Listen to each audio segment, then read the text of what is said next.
I was on the stage, I was kind of giving diplomas to the students, but before the entrance, there were this kind of smuggling things. There were many small bottles with alcohol, either full or empty, that students would leave, before the entrance, where they were either discovered that they had them or. Yeah. And there's a speedway manager kind of an app that I play with my guys. I have a bloody Excel spreadsheet to look at the stats to give me the best thing, and it just starts to go in a way that it becomes work and takes the actual fun. Business is business. Science is science. But speedway is life.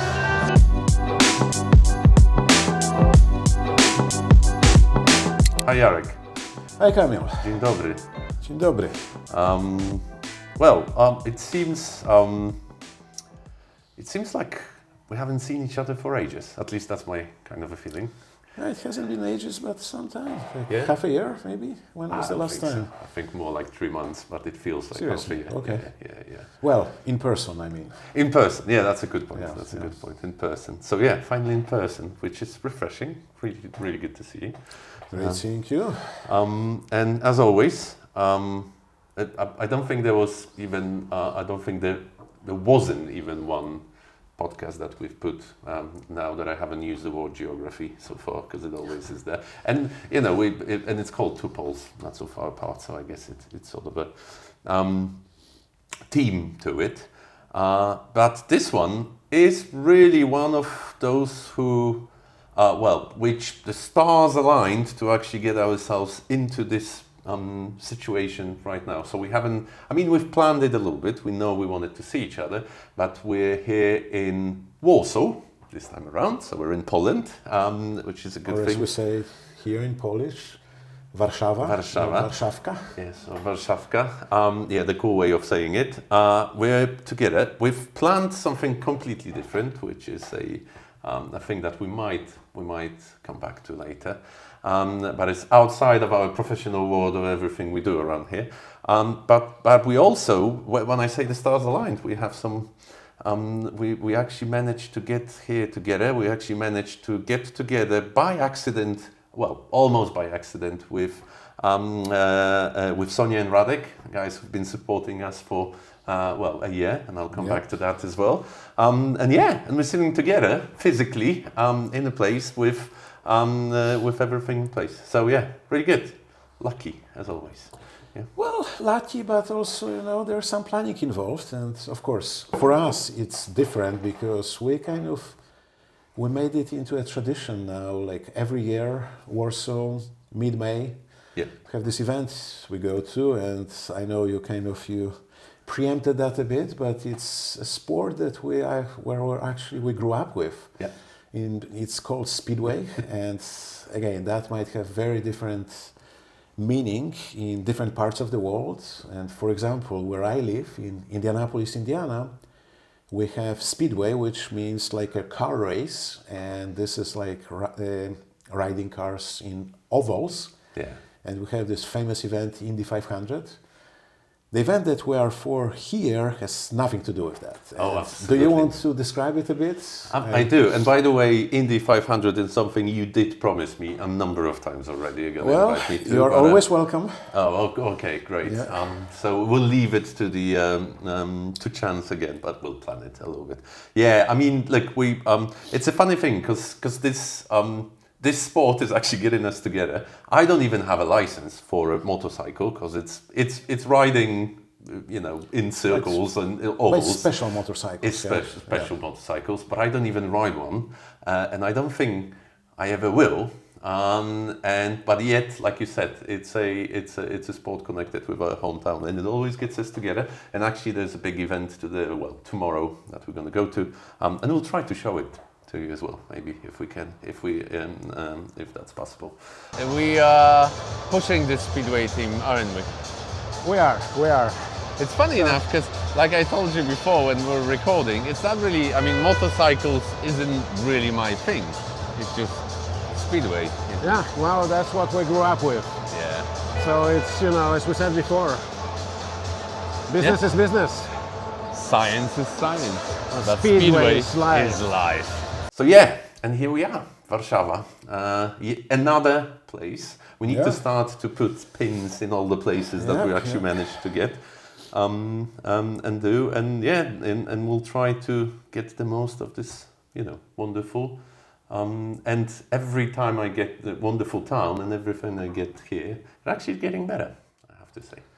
Yeah, and this, like when I said, this kind of annual event, we started that 7-8 years ago. Yeah, the pandemic put a bit of a stop to that because it hasn't happened, I think, in 2020, 2021. Something like it, But then, we started before the pandemic. We are here, after the pandemic now is 2025. And we will have some snippets of that tomorrow when we actually go to the event.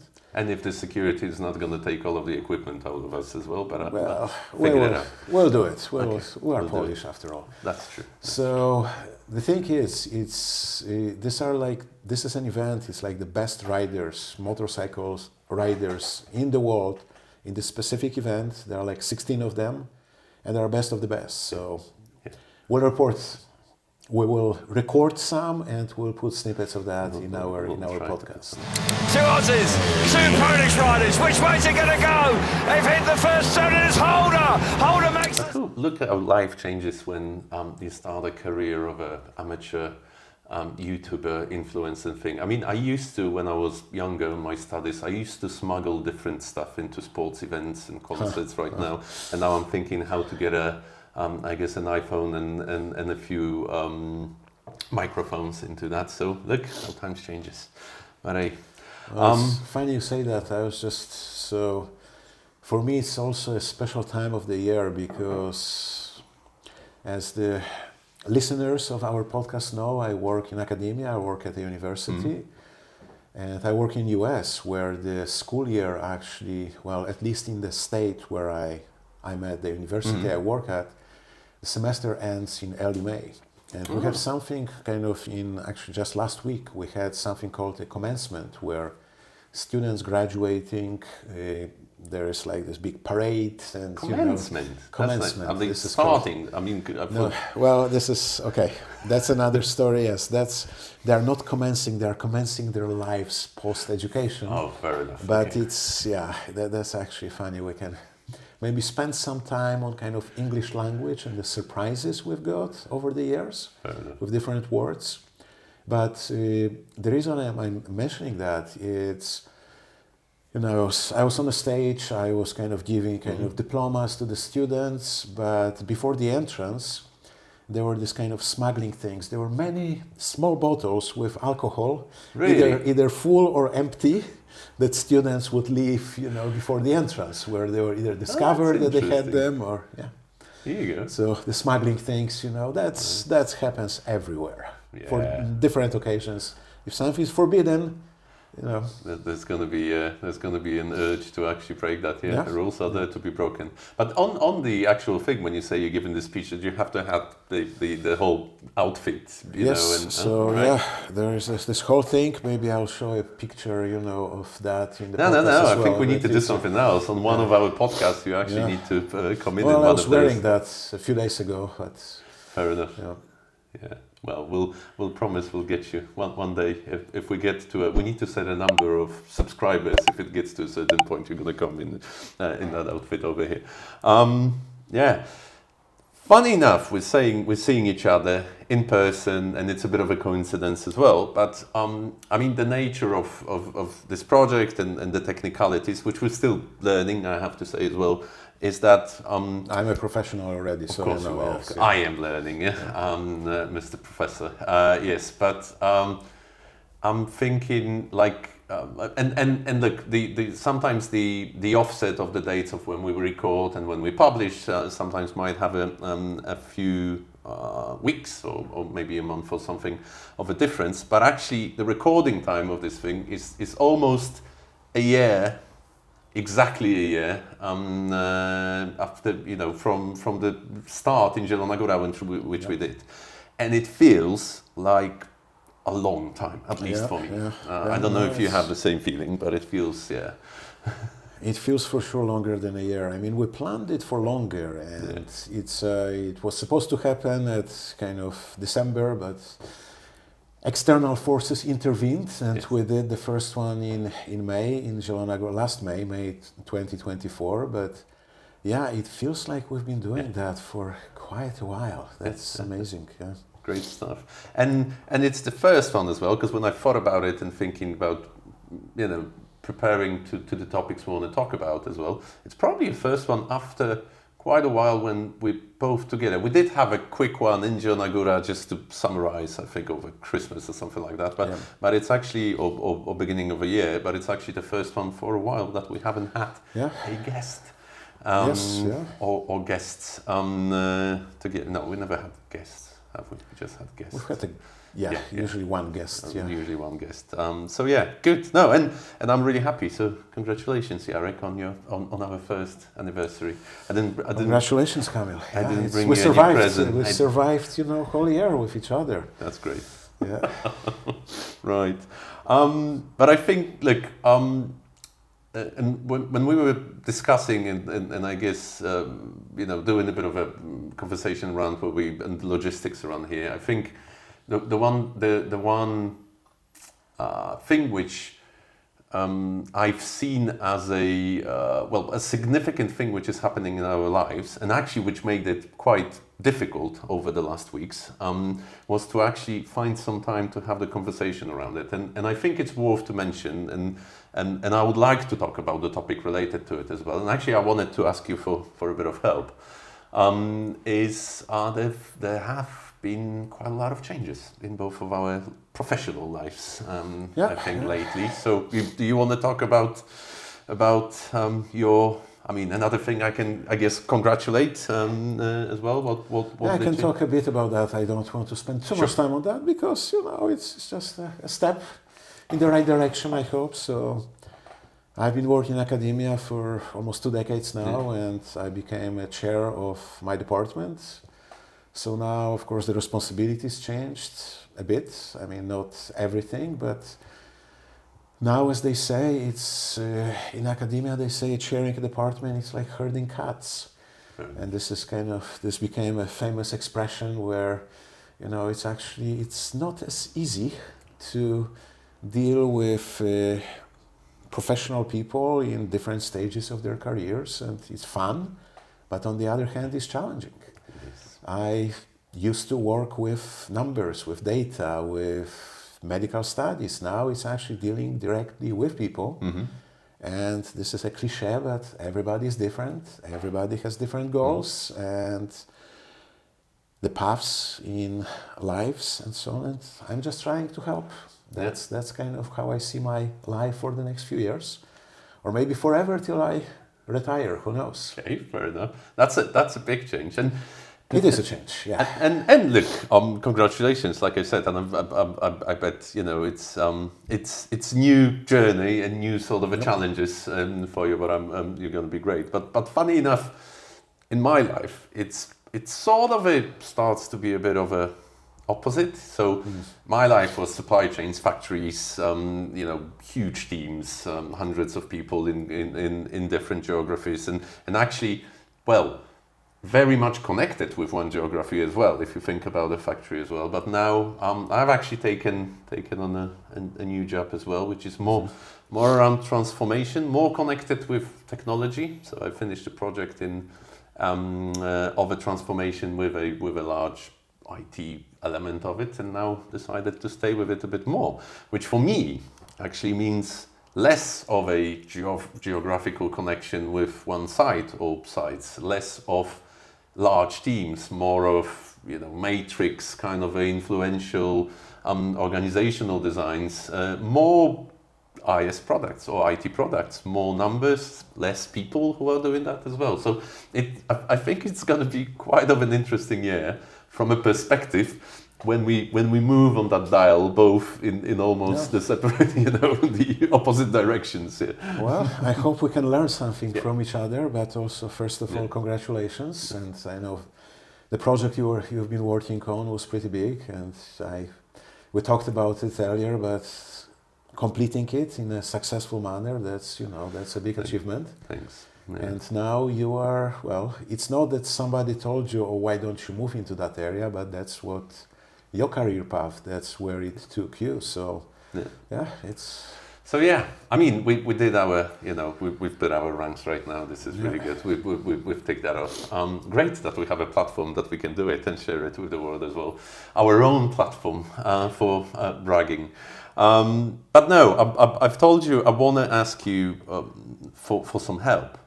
And it's a real life example. And so far when we've talked about different topics, they were either based on our experience and based on the things that we do, or our guests when we talked about things that have happened, or we think should be in one way or another. But actually, for me, I have a not a dilemma, but with this new challenges or this new path of my way, I'm actually seriously considering where physically should I work, and I'm actually considering also coming back to Poland from UK after what has been 6 years. And I thought it's a good segue to talk about something real and something which is on my way. So the decision is coming. I haven't made it, but I'm thinking about it, and probably would like to talk to you about things that we've touched beforehand as well, but in a very specific context around that, what can change, even from the way of how I work. I've always been very present. I've always been, even in COVID, I've been in the office every week because I had a factory, and it's sort of that was the way forward. But now this is changing slightly to a way where where I could actually, in theory, I could sit anywhere if the time zone allows you to it, or if if I can make the time zone work for me, I could actually be in the different places, and it started to trigger me of what triggers me with the energy, and I'm a little bit afraid because it sounds quite cool because I love the sea, I love the Polish sea, I love why not having a house in the seaside and just log in every day, but I am slightly concerned. I'm not going to be at the same level if I don't see the people and I don't interact on a sort of a daily basis. So I felt like let's have a bit of a chat, and I wanted to ask you if you can, if you have any sort of a segues into that. And I know we've touched about it. We in the different topics we sort of touched this bit, but I think it could be helpful for me to think of which way to go and have a bit of a considerations. Yeah. So this is actually funny because we probably wouldn't have had this conversation like 20 years ago, and technology was still not there. And now a big factor in the recent few years was, of course, COVID pandemic, which actually make this working from home much more common. Mm-hmm. It has become much more common.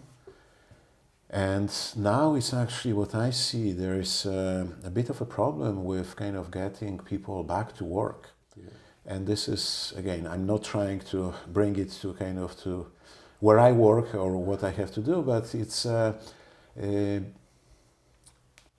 me tell you a short story, then which relates actually to what you were saying. It's, these days, in many places, we don't have like office space problem because employees or at different levels, they just didn't come back to work in the office. So they would connect remotely. They might come maybe to work 1 day per week or 1 day per month, or we've had some people moving out from the city where they work, not in like a driving distance.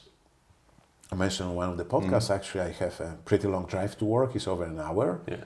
But some people moved out, to kind of flying distance. So of course they will not show up even once per week to work. Now, I would say in some occupations that might be okay, and it might be okay for you if you are dealing mostly with IT, and these are the things that you are solving.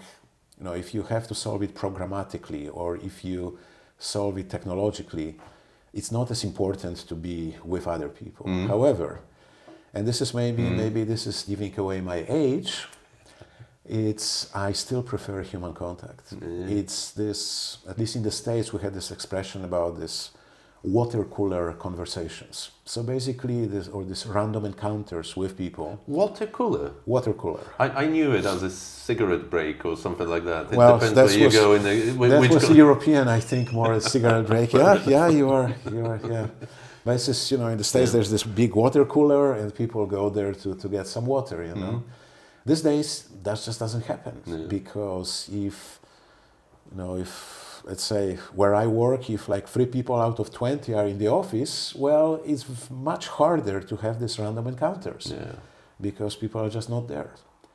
And I would say, especially at the stage of your career where you have to make connections, where you actually, we don't know everything at any stage of our careers, but especially when we're starting, when we're learning, I don't think this has been replaced by technology yet, this human contact. And I have to tell you, even though I'm not like a very extrovert person, during the pandemic, I did suffer this going from like probably limited contact to like zero contact with external kind of people. That was hard. So what you are saying, going back to the question that you asked, I think you'll have to find it out for yourself. And it's, again, I'm using a few cliches here, but everybody is different, yes? And I know some people do very well in this kind of remote situations. But I've known of quite a few people, including myself, who need this, I know I'm repeating myself here, this human connection, human contact. Yeah. And it's actually, because, the thing that triggered some of the thinking around that was actually the bit we've talked in the previous podcast around, like, there's literally probably not completely research or done elements of human interaction or even efficiency in the way of, sitting in one room. I mean, I can't remember the exact name of the sensors, but that was the red light that goes through the tissue and then being on the same wavelength kind of a way. I mean, when you start to really perform and whatever, it's almost how I understood it from my perspective, is you start to go in this sync on a completely different level than just liking each other or being or just having a communication in an easy way. It starts to really go in this sort of a zone of flow going forward. And you're right, it's unless we can have a USB that we connect through it, we probably won't be able to do that. But yeah, I guess, type of a job, absolutely, and I get it, and part of the reason why we're having this conversation as well is that the actual type of a job allows you to do it, and people do it. I've heard a story about a coaching specialist, and now I won't remember the name because it was in a very particular context. But the guy apparently is on a cruise ship like 90% of a year, and if you want to book a conversation, you almost need to. It can be online. Doesn't do online at all, which would prove we need to do it. You need to actually sit down and be physically there. But you actually have to, find yourself in the place or the geography of the port that person comes in, and it's thousands or tens of thousands of dollars, for a session, something like that the CEOs run by. But I can't remember the name. I'll try to find it. But it was on one of the conversations we had about how sort of the coaching things works and how you have to be in one place. But the work, I'm guessing, type of work allows you to it, but you're right. I'm more worried about the actual, the energy and the things. And this is the bit that I'm slightly worried about. And this is the balance around having a great, I guess, outside work life that you can then put in your own way. I know I like rallying. I could actually come back to rallying, and I could actually make it like that or be close to things that I love, but actually the work could suffer. So we'll see.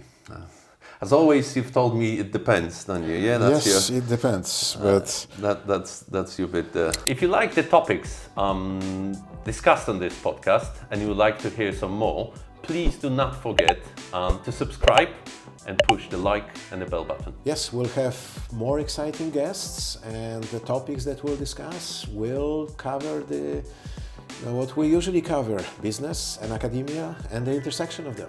So please do subscribe and push the like. So yeah, coming back to the choicefulness of, you know, working, being at home and work from home, or being in the office. I find sometimes situations not being with people and physically not being able to, I guess, I don't know, like you use some empathy or empathy. That's how you use it. To read certain, you know, body language, it actually causes in certain situations, especially when there's a problem or whatever, that actually in front of a computer I get more stressful than I would be in a real situation, which might be upside down sometimes if you think about it. But actually, being the reason I can't actually read a person or even see what you call it, read the room is the expression to do it. I can't you know, I'm just one of my superpowers that I always thought about, which is the empathy, which is like reading the room, which making sure that it's going in the right direction, just completely disappears. So I have a few examples of that, not even working remotely, but let's say running meetings where part of the meeting is in the same room, so you will have some people in the same room, and there are some people on Zoom, let's say, or in other kind of like Microsoft Teams or something like that, and I try to, like especially running meetings, I try to introduce some humor, and that can backfire, because something that you can see, if let's say this is like for stand-up comedians, you can see that something works or if it doesn't work. If you had to do it on Zoom without seeing actually the audience, it's very hard, because you don't know if something actually worked for the audience or if it didn't. And I had a situation just recently when I was starting my new job, when I made a joke. I thought, of course, I wouldn't say it's a joke if I didn't think it was funny. But I was told later that didn't go very well, because it might have been maybe too sarcastic, or just, you know, which you could fix easily if you noticed that at the moment. But if you didn't know that was the reaction, I mean, the thing just sits there. Yes, it's this kind of, you add to the stressful situation in a sense. And it might grow legs and arms and legs and start to be something completely different. So this, it's a. I had, and I think we've talked about it before, but I think I had to spend quite a lot of energy when talking to an audience over Teams to actually develop some sort of a skill set to at least be at a level, a semi-level of the sort of a skill set that it always worked for me, like, you know, to get the engagement or to, you know, to get the right thing. So, right. It's not helpful on that. I guess, you need to, I guess where I'm starting to get my one sentence or two sentence answer to my sort of a conundrum around being completely remote or being, in a room, is to try to find a place maybe where I can do both and easily switch. Maybe that's the way to do it. Because sometimes we need this quiet time. I wouldn't also want to work in a place where constantly there are 10 people around me and they talk and there's this constant interaction, because then it's hard to do any work, any real work. But on the other hand, it's and we'll be talking about that as well, kind of efficiency of work. It's especially in those remote times. You might have had a simple question that could be solved if you stop by somebody's office, you talk for 2 minutes, it's done. But if we couldn't have such personal interactions, you schedule a call, maybe you look at somebody's calendar, they don't have time today or tomorrow, and it's being postponed till next week. And then what happens, you schedule this meeting for half an hour, You still might be solving something in 2 minutes, but instead of having it solved efficiently, like in this 2-minute time frame, you have to wait for days, and then it's just the stress build-up, the kind of the situation or the case you want to actually address. It becomes bigger than it was at the moment. Yeah, yeah. And it's actually true, and that's where I was starting the conversation from, the sort of a stress element or the well-being. Because if you think you would absolutely put a stamp of increased well-being or a well-being agenda around working from home. I mean, you're at home, you're with your kids, your dog, your cat. Although I think cats are not happy that you're at home. Dogs were, I don't know. COVID was really good for dogs, not for cats, because they hated it, because there were people around. But I'm guessing where I'm coming with this is like you'd feel like you're gonna feel better, and it's actually giving you a bit more space and you're in a safer environment. For me, it actually is the opposite sometimes, because of like, and it might be the efficiency, so it might just wait for an answer or wait for this thing longer. Or it might be something which is connected more with the, I guess the non-verbal elements, which are. Yeah. You can get them really remotely, like the small like shrug of the shoulder, or the kind of, you can probably see if somebody's rolling their eyes. I can see you doing it a lot when I talk. Yes. Well, that's that tells you something, but but another thing is, and this wasn't my experience as much as I was talking with some colleagues, and they said having this time going from home to work, this gave you time to go into a different kind of mindset. Right. And this is something, and I know we don't talk much about movies or series, but there was this very scary series. I don't know if you watched it, Severance. I've started it, but I just couldn't get into it. But I know what it's all about. Yeah. But the thing is, this was of course done in a way, and I don't want to spoil it for anybody who wants to watch it. But it's basically, there was a chip implanted in people's heads that could separate. It could create two people, one kind of work person and one kind of person outside of work. And of course, this is kind of limiting situation, complete kind of disengagement from one life in another life. But with this remote work, in a sense, we are always at work and we are never at work. So there's no this dichotomy that I think we need in our lives. We need to. If the weekend comes or an evening comes, we need to rebuild, refurbish ourselves to be, again, to have energy, let's say, in the next day. And I think it actually, I mean, I have absolutely no research background about it, but it's my theory, which I might have read. But that's why I do, that's why I love rallying, or why I think people like adrenaline sports, because it gets you to a point that in a situation that for a period of time you can't think about anything else than the activities that you do, and therefore all of the other areas that you normally use for work, like everyday life, are just switched off. At least, I mean, switched off is probably not a technical term that you can use over here, but it works for me. After a day of that, of like what can be a simple tasks like changing tires or wheels, so you can consider. You never like to do it, or you'd never go. I'd never go to a job to do it. Like every day and every minute and throughout the week. But I'm spending the time outside. I'm thinking about tires. I'm thinking about corners, and it's fast, and it's it's in the moment, and it's dangerous. So you need to put full attention to it. And actually, I come back so much more rested, what was the word you used, regain the energy or something like that. So all right, re-energized, that's probably the right word for it. All right. But with the adrenaline, I have to say, I'll use my favorite phrase, it depends, because for some people it's adrenaline, for some people it's working in their garden. Sure.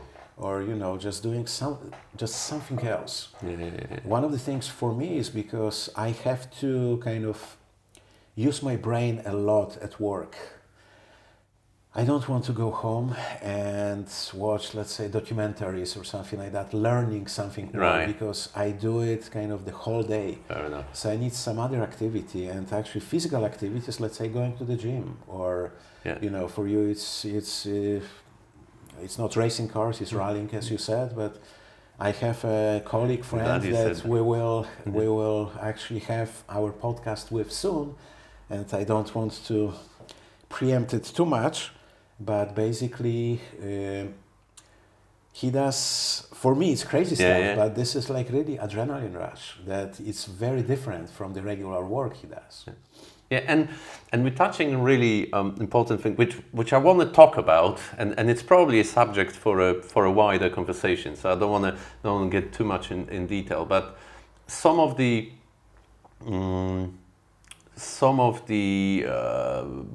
agendas or sort of books or coaching or trends, let's say, in business right now outside, which are getting really trendy around leaders and people who work around that, is like starting to limit your life, like getting everything else, getting rid of everything which isn't the thing that you want to succeed in. I don't know, regardless of what it is, whether that's sports or something like that. But I think that's where when you start to go into that direction, that's when you start to lose that element, which is the counterpart. Like you said, you want to do something completely different than getting data.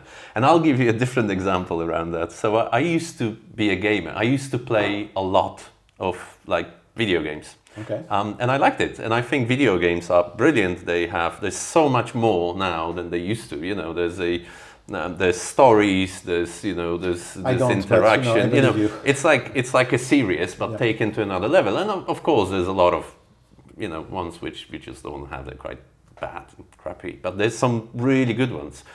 And I stopped a few years ago, and the reason why I've lost interest is because as the game started to evolve from the stories and how you have a character and you do, the one common thing that started to happen with them is that you started to gather and manage resources. So I don't know, let's take The Witcher, or I don't know, you have a knight or someone, and if you want a better gun. Have you played The Last of Us? I did for You the did? story. For the story, Wow, the okay. first one, the second one I watched on YouTube after half, but the first one I actually did. Okay. And I hate horror games, but the story was so good that I wanted to go through it. But what I'm saying, and actually the resource management in The Last of Us was really big, but it was part of a story. It was made to a degree that it wasn't too big. And now I'm coming in and I want to, fly a spaceship. I'm making it simplistic, but or do a adventure with a character from a book, and which is brought to life. And now I've been sitting for 10, 12 hours at work, managing resources. Now to come in and actually start to, in a time of leisure and in a time that you actually want to do something else and actually rest, and do all of that. Now you have to do the same. And your brain naturally goes into a mode of optimizing it, making it better. Should I make an Excel for stuff? So, we talked about Speedway, and there's a Speedway manager kind of an app that I play with my guys. I have a bloody Excel spreadsheet to look at the stats to, give me the best thing. And it just starts to go in a way that it becomes work and takes the actual fun out of it. But I think to conclude this sort of a topic of the working, of actually being physically with people working together or remotely, I think there's models now, or how the models of work or businesses, or even how the world is done, with some of the centralized functions and some of the specialization. We won't have a choice. So I told you I'm moving more to technology. There's most of the team is in India or in Thailand or in China or in America or South Africa actually, and you just physically can't do it, and you have to start looking for ways of how to work in this world because it's just So even with that, I have to tell you, so I don't have exactly that experience, but I still work with people like in different places. And what I found to be very important is, great, you can work with people all over the world. but still from time to time having this personal contact, physical contact, talking to them in a place, either they come to you, you go to them, it's super important. Yeah. Like, just to give you maybe a simpler example, I work on some research where my collaborators are about maybe like a 5-hour drive from, like, our two places where we live, where we work, are about 5 hours away, kind of driving. One of the important things that we found, even though we have like bi-weekly, maybe monthly meetings, kind of those remote meetings, we always make sure to meet at least 3-4 times per year in person. And we do it like, I'll have actually such a meeting in 2 weeks. We spend whole day kind of talking to each other. And I have to say, in this one-day meeting, sometimes we do more than like a month of work, kind of before or after. It's this thing, this kind of the synergistic energy that you create. But you have to concentrate, you have to have a plan. You can't just say, oh, let's work on something. Let's do stuff. Yeah. You have to have an agenda, and of course we go off the agenda. We can go off on tangents. However, we want to cover, let's say, a few things. And things just, there are those sparks flying, so to say. All right. That's pretty cool.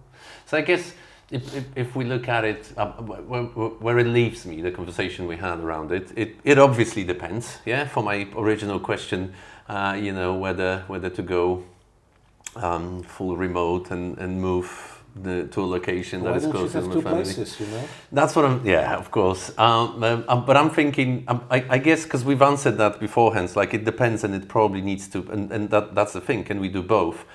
I think it would be great to do both, but I think in today's world, you can't do without the remote working. I think you have to develop a skill set for that, because that's where the world is going. Yeah.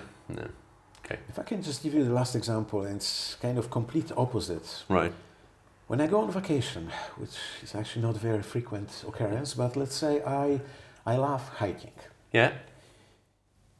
I go to the mountains, I hike one day, another day, third day. On the fourth day, I'm starting to think about work. Because again, it's not, and maybe that's just me, I don't have an activity that I can do day in, day out. Fair enough. For a very long period of time. For example, I've never been on a cruise. You mentioned somebody doing consulting on cruises. I'm not sure how well I would do after like a week, because that would be just too much for me. I know how it would end up with me as well. Yeah, it being on the close by with restaurants, bars, and nothing to do as well. Yeah, it would just end up. It's not like nothing to do. You might be saying, "Oh, I can read. I can." Yes, we can do all of those things, but it's just at least the way that I don't want to speak for you, but how I live my life. I need some stimuli, and the stimuli very often come from work. Fair enough. I like solving problems. I like, this is my life. It's not for everybody, and I've met many people like traveling who like that thing, and they can do it for weeks or months at a time. That's just not for me. All right, cool. I think that summarizes it really nice. I like that. Cool. Thanks, Jarek.